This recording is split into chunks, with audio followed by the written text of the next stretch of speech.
te bozali ebele partout dans le monde boza kolanda biso par la internaute wana niveau ya Miami na Miami to moni Litobi Ngonda Salvador Papicho Litobi Ngonda Salvador Papicho Pesio Mbote na Suisse maman konde chita la mère des opprimés c'est que to comme maman Dédé Charlotte maman Kabasi Charlotte bozana Asie Océanie en Afrique sans oublier en République démocratique du Congo ezali ndeko na bino Moïse Monka Antibale l'émission na bino bolingaka tolo bato nzo masolo ya politique qu'est-ce qui se passe nazali ngai moko te na bosa ta pesu mbote mingi na John Maboke Bende waza sima caméra pesi mbote mingi lelo nazali ngai mote yambi moko ezambala liboso to yambi na kati ya tolo bato nde to sane décryptage ya actualité to moni président de la République en il encore voyage na Goma ba militaire Goma ba mobiliser kuna ba yamba été ba tension na Goma nini ça ko s'est passé discours né après autopesa à niveau ya Nations Unies nyonso en actualité nyonso na oyezangi to lobela awa na ndeko Kennedy Mwene oyezamba liboso to yambe na kati ya tolo bato mwana mboka Kennedy Mwene mbote ndeko journaliste bonne santé moi kimia muke santé moi kima ezamba liboso to yambo na kati ya tolo bato c'est présenté à bande bato pour la première fois. Merci na bande nyonso oyo balandaka la voix céleste partout na mikili ya poto ba congolais nyonso tout oyo balandaka la voix céleste oyo abino ndeko Kennedy Mwene azali analyste indépendant vraiment na sepeli makasi na lolenge bayambi ngai na la voix céleste za mbalanga liboso epa ya ndeko na biso moko na kombo ya Moïse Maoka oyambi biso vraiment oyambi ngai en tout cas merci mingi ndeko na sepeli makasi na ndenge oyambi nga na la voix céleste merci. OK directement to continue na premier point na biso bonne santé ya mboka santé ya mboka ezali kokende kaka na ndenge moko ya keba yo mozomona comment mboka ezali na ba dérangement peuple azo souffrir peuple à l'est ba tuerie par-ci par-là vraiment mboka eza pena bien te ndeko journaliste. OK mboka eza bien te mais eza dit à quoi eza gestion ya mabe ya mukonja mboka be adversaire na wasani coalition mto waza bloquer bon dit à gestion ya mabe ya mukonja mboka te mais ali dit à gestion ya coalition ya bato yo basali coalition na mukonja mboka nde bato bazali ko mener toujours vite dire ya peuple congolais na moment oyo to sur la mboka vraiment eza malamu ti par rapport ya coalition. OK mais balobi so liboko eza ko empêcher et on ça ba kata ngoti pour na coalition ekata na osenga nini. Bon pour na coalition katana ezali bon izanango facile pas tellement te pourquoi parce que binomoko bomoni totaki koleka na mapona minamboka na biso Congo bomoni comment banda ki nos positions ndenge to eko sukana donc mboka bo senti comment mboka ezaki gérer malamu te et puis mboka ezaki na maboko ya bapaya o lelo ba memi biso na point de chute que notre comme na auto bengi ba mema biso na ba coalition par rapport ya majorité fabriquée na bango nde ezali comme mema biso na moment au malgré présidence ba perdre yango mais toujours ba tuana baza toujours na gérance ya république malgré ba perdre présidence baza toujours na gérance ya république ndo moni place yo moko eza bloqué ndo tout ça les on mboka eza débloqué au senga nini mboka pour za débloquer et senga mobilisation totale ya peuple congolais parce que c'est là ko le chef de l'état aza moko azo bunda ye moko sans soutien ya quiconque chef de l'état aza moko nde yo senga mobilisation to de moko mboka alonga na kati ya coalition. OK merci beaucoup de moko mboka alonga na kati ya coalition directement to aborder premier sujet na biso. Premier sujet na biso mukolo tonga botol tongane caméra ba goma eza ya to ebité c'est ça goma eza des fois yango déjà mukonza mboka zonga aya na goma mais les autres reporter ça dit à quoi bon ba la caméra expliquer bande bandeko bazali kolanda biso na libanda mboka même awa na République démocratique du Congo biska oyo ezui biso ensemble na mes journalistes et puis na chaîne nous allons ko benga parlement céleste boyeba ke Goma wana esimba maki na maboko ya Rwandais premier des choses c'est tout à fait normal na yango na expliquer opinion internationale tout comme opinion nationale. Goma wana ezaka maboko ya Rwandais jusqu'à ce jour. Pourquoi on lobby jusqu'à ce jour? bouti kolanda mokonzi mboka reporter à reporter ba préparati kabal moko boye soki mokonzi mboka komi na Goma basala soit ba battre soit basala sabotage au vis-à-vis à chef de l'État. Ba information ezali pe na kolobela ngo awa. OK lobela lo na. Ba kapale c'est belé makasi o sengeli wapi mokonzi mboka force la souple na makambo o ezali ko salema na kati ya mboka o. Batindaki équipe d'avance na bango na service na bango na ba Rwanda oyo bazali ko diriger Goma, même pas Goma te mais République démocratique du Congo mobimba. Batindaki équipe d'avance na bango oyo basala mobilisation ou diabolisation, non seulement diabolisation, mais baluka même battre chef de l'État, na colonel moko, batali ko benga na kombo ya Bizirakari, sobe Bizirakari kombo o ba pesibiso, colonel wana azana 4 équipes wana o banga sala mokonza mboka mabe. Mais tellement chef de l'État aza aigle, a commis aigle Mikola Makasi ata bosali ba kabal na bino et simba susute, ayeko kopa bino Goma wana po kitakuna. Et sengeli te batuba e ba jouer okitati et sengeli te batuba comprendre mon konzamboka oktajour ninte parce que évidemment ba kaba ba sala ki pour que ba battre chef de l'État vers même ba utiliser même la batwa INC oyo bazana Goma wana ba utiliser bango que non ba sala débomisation ma be contre chef de l'État comme ça tant octana ba bambaye mabanga soit ba utiliser batu ba battre ne te comprends que non chef de l'État a coquille jamais ko kita place o insécurité zali non et sengeli mon konzamboka a préparé arriver na ye oyo kozala surprise ba comprendre par rapport ya bateau batindi kuna ba kamikaze ba terroriste o batindi kuna na ba Rwandais o bazana na niveau baza a na Kinshasa mais bazali cotiser bato na bango na niveau ya est pour que ba humilier personnalité ya mokonzi mboka accomplissait même na Kabila azape na 4 mais heureusement nzamba za malamu de journaliste yango moni chef de l'État azali ko reporter toujours ba voyage au ya niveau ya Goma pour na mini sommet au ya ba 4 présidents na niveau ya Goma mais lobby na landi directeur ya cabinet ya chef pour la communication a confirmé que non à bientôt chef de l'État a obtenu la Goma mais date n'est pas samedi par rapport à l'insécurité et puis par rapport à ne ça va capable autre moment très important ça va approfondir plawana ya ko battre mokonzi mboka et vous avez conçu wapi et où t'es wapi puis pourquoi besoin de pas préciser battre aux des infos nga comme na Goma et comme une fois à ça déclaration après ce qui a au coup pour na CP et côté na est à après na kozonga ne bobo événement avion na o et même ba matériel ya mokonzi mboka logistique na e bande kena chauffeur tilo histoire de bande alors ndenge mo susu awa alinga voyager boyoki kena na aéroport avion équipe d'avance c'est libre demi tour alors ba révélation pesa awa bande ko bazolanda o dani pena ko ta profondeur au détail pièce par pièce ne balobelaka plan o ezai consigne ngeni plan wana esalemi na précisément na Kinshasa wapi na Kingakati bakolo plana bazala na Kingakati groupe ya bato ya FC Mobimba wana groupe nyonso wana bato ya FCC ko bana papa na bango numéro 1 oyo bakina gugumba melele lokola nzambe na bango Kabila basala na Kingakati pona bango et pona bango sina bango que non ba battre Tshisekedi pour que Tambo Mamba azonga na pouvoir Tambo Mamba azonga na pouvoir ne azonga sa Kabila na scène politique soit azonga sa Kabila soit comme chef de l'État plan déjà bien préparé ça mec na Kingakati accomplissait ba plan ba salaki bazana na connivence même nandeko oyo azali na kati ya hôpital na centre Nganda ba plan wana basali yango toujours na nosilité bazo continuer ça ba plan pour que ba battre Tshisekedi bango bazo na pouvoir place ya maki na Kingakati makambo na Goma place ya na Kingakati yango to senga na mokonzi mboka arrivé dans la Goma ba pesa date et puis ba communication surtout à la fermer parce que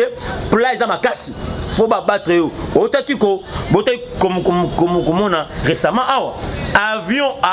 équipe d'avance et n'y a des zones directement pour parce que ils ont comme matériel ça solo oui ça solo ils comme solo et ça solo complet ça solo et puis ceux qui va meka qui et ça les mandeng ça maka auparavant ba toi kufa ba monate même ndenge ba ça mais ça qui a plan bien préparé et heureusement Nzambe ndé a fait makambo na toujours na plaisir de journaliste. OK, merci donc on dirait na point non, ça mon pas très important ba ne bolanda awa. Tu sais quel a contrôler service à renseignement et sécurité. La révélation peut ça peut être moi au comprendre de grandeur dans mais ça la révélation ce bandé ko ya service ya ANR ou ba Hollande ça il faut pas mener banquette ba Hollande là. Alors colonel Otangi Kombwana aza colonel outi na Rwanda aza aye ko ya inga pour plan ba fan déjà ba planifier plan. Na kati ya armée na biso comme armée comme la police et posant la infiltration est belé. Ba Rwandais na armée bazaka même ana Kinshasa ba Rwandais na ba Kabila azana msuna kingakati non c'est baza partout do bazingi mboka ndeko journaliste nazo soki bazingi mboka Tshisekedi soki azawana azo batela na Nzambe mutu azo batela yeni na moment Tshisekedi aza pena sécurité makasi te aza toujours entouré na batu mabe na kati ya armée wana tala lelo o na opesera exemple à moquer par rapport à la question na yo autour de journaliste peuple c'est pas le chef de l'état tala de ça dire na kati armée na la police investir ça makasi d'où tant on doit chasser ba nyonso tout tant on doit ça là c'est ça mobiliser population congolaise pour na chef de l'état et sengeli pe na kati armée réformer ça les makasi même na la police awa basé belé ba rwandais ba toni belé de journaliste. OK, merci ndeko tozo continuer toujours na yo. Vous pouvez faire révélation makasi awa. Mais tout le monde week-end autour les kana awa. Dans le dimanche mon konjambo kabakuta na Kabila. Le dessus des cartes zagini. Bon, rencontre ya chef de l'état na président honoraire monsieur Kabila. Ezala qui rencontre mon corps vraiment Salema qui me bayokanité. Bakutani Kabila azali ko exiger toujours pour na kolaksa siko en opinion internationale tout comme nationale que coalition ne fait pas panzana ndeko journaliste coalition ne fait kufa Kabila za ko maintenir toujours pression que tu sais que des sengeli acha batu na cour constitutionnelle acha batu na justice tu sais que di asali obabengi alobi clé c'est que ça obabengi c'est-à-dire a mis sa campagne na cour constitutionnelle a mis sa campagne na justice bako sabinote Kabila na tu sais que di bayokanité Kabila zo maintenir pression que non et sengeli bango FCC base toujours majorité presque ma place est belé parce que bango ne bazali majorité bayokanité bako sabinote bayokanité et osenga ko aider mon konzi mboka raconte on a simité entre Kabila na Tshisekedi pourquoi Kabila lobi clair et sengeli Tshisekedi a respecté bako oyo ya coalition yango tozali koyeba te tozali komituna bako wango eza nini totaki kolana nemi awutaki koloba ngo elongwe accord ya Vital Kamerhe na Tshisekedi et comme il accord il y a PPRD na Tshisekedi. Alors accord on est vrai ça vrai. Bon, analyse selon yo. Bon, ngai selon ngai accord wango eza vrai. Pourquoi? Ce qui accord ezala ki vrai. Mon konjamboka récemment awa na libanda lobaki que non ba brandir yango po ba yeba soki accord yango ezalaka. Parce que on comprend que non eza accord à lukuta. Pourquoi? Parce que balobaki que Tshisekedi a signé accord na Kamerhe na Nairobi. Le longwe nemi a lequel lobi que non ba signé accord on a PPRD que non Tshisekedi a kosala 5 ans Kabila a ko revenir en 2023. Place wana na moni yango funde ko journaliste. Et longwe Kamerhe komi Tshisekedi na Kabila ba signé accord que Tshisekedi 5 ans kutika Kabila azon. Toujours comprendre place wana te. Yango te comprendre que non eza lokola mutoyo azangelo kwa kosala to pouvoir ete nango pouvoir eke ba komi koluka des voies et moyens ndenge nini yo ba kosala pour que bazo sa sou Kabila na 2023 et comme soni na mawa na bande kuna biso oya FCC ndeko journaliste il faut tout le bape makamususu tout le bape makamususu parce que toujours comprendre lelo oyo ba coalition oyo était mboka mobimba en otage était mboka mobimba en otage na donc na ndenge moko ya masi que peuple a souffrir makasi par rapport à coalition oyo FCC na cash tout lembi makambo ndeko journaliste tout lembi peuple a souffrir li palelo il y a 200 francs et comme 300 francs li pas 300 francs et comme 500 francs le peuple a commis une souffrance moko inexplicable et sengeli ya ko aider chef de l'état na vision o ya zana ngwa malamu ya ko aider mais chef de l'état azali entouré na batu mabe bato yo ba melaka makila chaque mois na ba veille ya batu nde ba entouré chef de l'état baso ba ke non te ba signé accord et sengeli Kabila aso en 2023 et puis nulle part de journaliste na conscience mboka et commis que non sénateur à vie aya ko signe na kata sénat moi ça le kola et comme le comment défi moko bo comme le comment guerre moko bo to yebité na jour des avenirs 2023 qu'est-ce qui va se passer parce que détermination batouana par rapport à raconte Kabila na Tshisekedi en tout cas c'est mitaine aux journalistes. OK, merci ndeko toza continuer toujours d'ailleurs son ami ndeko Kennedy Mwene moko analyste indépendant de to sani décryptage ya actualité politique. Mukonza mboka sali message à la nation na sommet Nations Unies. Cause à moi commentaire moké ba congolais ba rozani na sommet a sengi que non ba renforcer a sengi aide dans communauté internationale pour na mambetali ya est. Bon, réflexion au pèse na débit ya ba to bazana. Merci beaucoup ndeko journaliste. Mokonza mboka sali mabete mais mokonza mboka pe abo santé que non même communauté internationale wana bazaka complice balia kana Kabila koto basali sambla balia na Kabila koto basali sambla on dirait bazana Kabila te bazana Kabila guerre ya est ozomona wana ndeko journaliste guerre ya est wana eza même na ba mindelo bazana kati ya guerre ya est bazawa Tilelo bazali douana président de la République il faut ayeba yango Tilelo bazali mokonza mboka sengelinde ayeba comment on la médiation na ba américain ayeba comment on négocier na ba américain pour que makambone si la Tilelo Kabila la soutenir na certains groupes de communauté internationale bazala tout ce qu'on a est wana à la soutenir ata sali appel na wana il est soutenu c'est pas officiel mususu officiel oui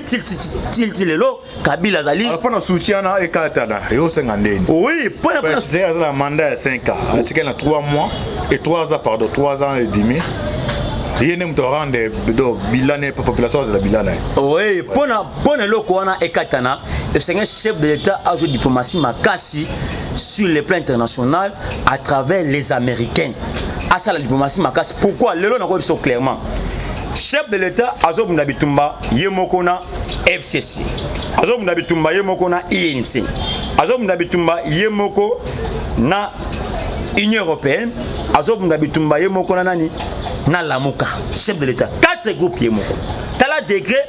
Mokonzamboka Azob Nabitumba na 4 groupes. Pourquoi? Et là, on est Mokonza mboka a joué diplomatie makasi à travers les Américains pour que les Européens wana oyo bazo soutenir Kabila, les Européens wana oyo bazo soutenir Lamuka. Kabila a son pouvoir te pourquoi ba connaître pour des soutiens. Bazana ye, mindele baza tous sima Kabila. Mindele baza sima Kabila. Prévané. Russe a sima Kabila. Chine a sima Kabila. Basiatique basi makabila sokotali immeuble oyezali na boulevard côté ya gare centrale eza immeuble ya mois na Arabie Saoudite muto mbongo immeuble wana esi la kate Tilelo et kangama même namba la gare centrale na gare centrale immeuble wana eza immeuble ya mois na Arabie Saoudite immeuble Tilelo si la kate et kangama tout pour l'ambassade des États-Unis na ambassade ya Chine ingénieur ya immeuble wana fait un Libanais ba américain ba kimisa ye ba pesa mbongo fois 4 na oyo ba pesa ka pour que ce meuble na akima pourquoi eza immeuble ba terroriste ba solaki na Kabila pour que ba créer 3e guerre mondiale na monde mobimezaki RDC ndanga sa iloko na pourquoi na lo bango lelo zo mona a na mboko oyo Kabila tout soutenu na ba européen balingi ba déstabiliser eza guerre ya banzoko te guerre ya banzoko balingi ba ko aux États-Unis biska wapi Tshisekedi akimeli bango bangisko bako sande ba eza guerre do eza guerre ba américain na ba européen guerre eza makasi place wana chef d'état comprend que non guerre ezali entre ba américain na ba européen biska ba Kabila batami et pas ba russe abatami pas ba français Lamuka ba français tout consort guerre ezande ba européen na ba américain donc bazo punda bitumba pour que ba déstabiliser États-Unis lelo akita pour la puissance aux États-Unis azana ngodu peut-être c'est qu'il faut comprendre comprendre lokoyo que est wana toujours mindele bana kati et puis bala si makabile de faire très attention na makambo ça les manakata est wana. OK, merci. Moi na mboka ki ndi mwene a to ka zo pesa ba dessus des cartes oyo bande kubete ça no a na embarrasso ba to boya ba pantera ba tolo ba to ba les dessus des cartes oyo bande ko ba ebité les na bien ça ndi ko poto ça ne décryptage ya argenté. Auto pesa révélation très important obi que non tu sais que dazo bundana mindele ana au côté au tangi wana azo bundana kabila a bundana lamuka il faut de soutenir ça mais tout le monde dernièrement auto ya parti politique dio mindonga là bazemo bele ba bon ki wana est-ce que plateforme musu ya sika tout le monde peut partenaire na o déjà INC bablo do to pesa révélation que non ba ben kayen na Goma kayen oui Abel ba ben mkozambo kayen to bete kayen ngo na bilo to bete kayen musa sala mais pourquoi bande kwa yeso ben kayen exact que non chef de l'état modèle que non ripti mo salema entre na kabila na caméra zo luka plateforme ya sika bine bombe na kati ya visite ya ba politicien semaine passée bazaki bakutana mu konzaboka badio mindonga la ba dani baremo ebele bada bombole. Bon, visite na bango oyo esalemaki wana ndeko journaliste, il faut opinion internationale ba congolais partout na libanda o balandaka la voix céleste ba comprendre le komoko. Soki lelo retire salami entre Kamere na chef de l'état, c'est avec raison. Kamere azaki pion majeur au Kabila place qui on a tout près Tshisekedi pour que ba éliminer Tshisekedi ba revenir au pouvoir. Eza réseau ba rwandais. Eza réseau lelo tala na tala awa na présidence. Banda Kamere longwa. Ba to ko fera susciter. Banda longwa. Tant Kamere azaki na présidence 31 morts na présidence. Lelo oyo ebera Kashmir wana asimi présidence mais aucun mot bato ko fa susciter. Et puis mutu mongo te azo le kambo salé kuna présidence azate. Tu comprends que non makambo yo bande ko loba pona Kamere eza vrai bazo même bakanga même Kamere conversation récemment Amida aoti ko kende pas chef de l'état atuna mokonzamboka comment mokonzamboka abimiselié radar alobi tala image ngana mobile na yo to bana campagne lelo tala makambo bakanga Kamere na kingakati Kamere Kabila Tambwe Mwamba Janine Mabunda bazo sa ba complot ba beta Tshisekedi coup d'état ba éliminer Tshisekedi Tambwe Mwamba azo pouvoir pour que ayo repasser passe na Kabila par rapport à nini par rapport à lettre mokonzambo a komanga pona ya kosenga état d'urgence Kamere zo lettre avant de lango grâce à qui tenge yezo mdulelo a sauver Tshisekedi lelo pour Tshisekedi lelo aza lelo na kati parce que banga kanga chef de l'état non moi Tshisekedi la compagnie non Kamero a traité et puis bandeko ba kina kuta chef de l'état ba comprendre que non mutazi pouvoir aza mona mboka et singeli to aider totalisaye place ba comprendre surtout ya ba rwandais ezali pour que lobby batika la bango na bango ba congolais balongola tous les nilotiques parce que non ba cité basé ben na gouvernement kela ba lelo oyo na information de journaliste régie des eaux ba tekelango ba sénégalais régie des eaux za mai na biso mais ba tekelango ba sénégalais est-ce que vraiment bato yo ba nyimboka Congo mai na biso a régie des eaux et ça a biso te et comment ba sénégalais Kabila tekelango ba sénégalais so yebisanga bato ya boy toko vivre na bango ndenge ni bato ya boy bako vana peuple bako linga peuple congolais ndenge ni bako linga peuple congolais te yango moni bande comme susu oyo bazali pona mboka ba comprendre bakutana kina mokonzi mboka basa mokonzi mboka to tala avenir na bango lobi ekopesa nini malgré bato ya FCC ba komina ko utiliser même na ba susu soit les oppositions ba komina ko utiliser bango pour que ba menacer vice chef de l'état mais lelo on négocier ça clairement et sengé tous à la vigilance parce que moké marché bien négocier. OK, merci moké zo marché bien té toujours continuer toujours dans des coquines di moine na né de ça décryptage ya actualité politique donc pour la petite pour notre que négocier alors ndé OK di auto pesa ba révélation moi apenda ya makasi pesa ba révélation makasi awa ba ndeko ba time so ba benga yo o pesa numéro ba benga yo to za suna bosenga na auto le kana su mukole oya pona fofungola ba révélation abwe alors comme toi qui n'est pas trop rejeté nanyo so to koloba awa to landi lobby na discours ya Nations Unies les présidents américains so senga na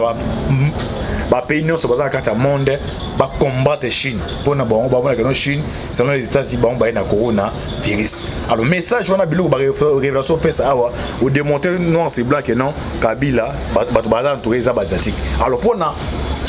ceux qui le lot aiment conseiller mon konzambo soit ba conseiller baza ba Hollande ta la caméra na osenga ndeko jona sinanga minute na maboko na ba na pesa ndeko comme ça aux appels temps ya koloba monde ya fait na tika lido ça dit na pesio 3 minutes yo na caméra na nyonso tu koloba ah piste les choses avec ba conseiller mon konzambo ko Hollande c'est pe mo fati beto Hollande puis c'est des solutions attaque annonce vous proposer aussi sur PSP numéro de téléphone pas trop jeter yo na caméra. Merci beaucoup pour ngai na o to lo bande ko journaliste et le moment on a sa chef de l'état azana bato yo baza ba mapinga bazali même aussi à partir naé bazali ba conseiller wana bazo de mokonza mboka te ba ko vendre kaka boye na fin du mois bazu ba $6,000 na pourquoi ba ke ba meli ba masanga na basi mais au lieu ko pousser ba résumer par chef de l'état ba ta sa mokonza mboka e ndenge sengela ko sala bango biloko wana ba yebi yango pona bango ba tambo na jeep ba vu $6,000 na fin du mois ba ke na pourquoi na ba meli masanga bo pona bango ambiance mais conséquence à peuple congolais ba yebi yango et loko na ko senga na mokonza mboka et sengela comprendre que bitumba oyo esili na tepi ya makasi pe ezoya a travailler na bateau bazali ko sunga na vision na ye acha na no bateau baza libanda vision na libanda acha bango à l'écart ba conseiller wana bazo de mokonza mboka eloko moko te esengeli a changer ba conseiller oyo baza pour na vision na ye acha ba conseiller oya malamu oyo ba kosunga e pour avancement ya république ezate que non acha la biso ba conseiller oyo balaki na ye na tango opposition balaki quelque part mwana mai te biloko wana te ata na bato ebele même na parti na IDPS na mona ka ndeko journaliste tango na lekaka na mona ka za na ba président parlement de belé o lelo so abengi bande ko wana bazonyo ko makasi ndeko journaliste mais aucun président parlement debout oyo lelo na mona ba benda conseil tout pour chef de l'état té nazo mona même na ba image en tant que analyste indépendant nazo mona na ba image bato mususu na présidence bazomba bato yo ba ko des chefs de l'état té na tambola ka partout ko na ba information par-ci par-là on senti comment bato wana ba président parlement debout on va défendre ka chef de l'état ce qui lelo azu bato wana ache bango tout point na ye baza ba conseiller na ye ba ko aider makasi non lelo ko mona ba conseiller sur o baza tout point na ye kako ko vana libumu munene ameli masanga na poko na basi mais on la pesa ba idée malam pour que bon kozamboka a avancer ba pesa ba idée malam de par conséquent nazali koyeb sa chef de l'état papa na biso par conséquent yeba iloko soki au travail na bateau bazo peso ba idée malam te bazo ko l'action comment ko avancer te yeba ke ba ko faire yo échouer ndenge basali Kabila bakosali Kabila le so Kabila yango même na yo peuple congolais baozela yo biso bato to libana na peuple to tambola peuple azolo ba makasi et puis yebango très bien kala minde 2023 est-ce que 2023 oh to kenako ka bona souffrance peuple boy peuple azolo malamu te bazo souffrir tout comme ça mais entourage na yo na pourquoi bakase ba bière bazo le bantaba tout comme ça mais peuple a souffrir c'est les grands tango papa na biso soit solution entourage wana changer yango bazo donner le comment corps tête merci de journaliste. OK, merci to komi na suka émission na biso nandeko Kendi Mwene pesa numéro de téléphone na bana va poser ba question to soza bosengo yo na caméra numéro de téléphone. Merci beaucoup na bandeko balandaka parlement céleste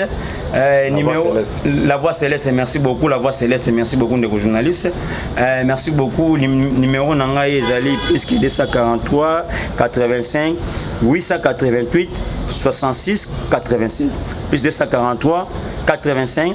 888 66 87 vraiment au union sozana posa nanga ya contacter nga ko benga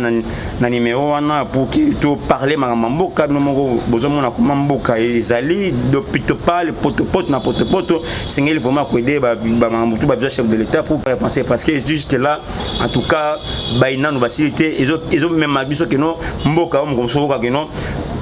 disparition bani talent na est qu'on a déjà bato kufa chaque jour au jour donc tu es soki mboka wana yoko ma république mususu tu es bitende ko journaliste. OK, merci to komi na suka émission na biso o te invité qui un analyste indépendant na senge susu lo biso timkolera to biso mususu soki mensuel vous avez pas to partager biso nae nzambe apambola bino bo s'abonner na carte chaîne. C'était votre humble serviteur Moïse Baon Kantibal. Apporte Godé Lokoto. On a bisara bino. J'espère que mukoleza ko ya to luka to yamba apesi message pour na makameza ko se passer la carte église de réveil et puis na ba révélation nzamba pesa ki to luka to tiela bino c'était permettre comme ça to ça la analyse. Merci mon amboka qui dit mwene ezamba liboso mbala sukate soki actualité zali information zali. Oui, awa to yambo a base ouverte na kati ya tolo bate biso yamba ba nyonso ezamba liboso mbala sukate to yamba pona ofungola bande ko bazali bando bazali kati ya mboka ba les non dit les dessous des cartes ya makambo za ko bata mana kuku o awa na émission to chango disponible o to bengtolo ba pona to pesa ba actualité ya mine. Merci nzaba pambola o. Merci Nandeko John Maboke Bende, merci une équipe mbala face à merci Nandeko Alvin Bea bandeko nyonso Lito Bingonda Salvador Papicho Binoto Mote. À la prochaine. Ciao. Merci beaucoup. Merci beaucoup.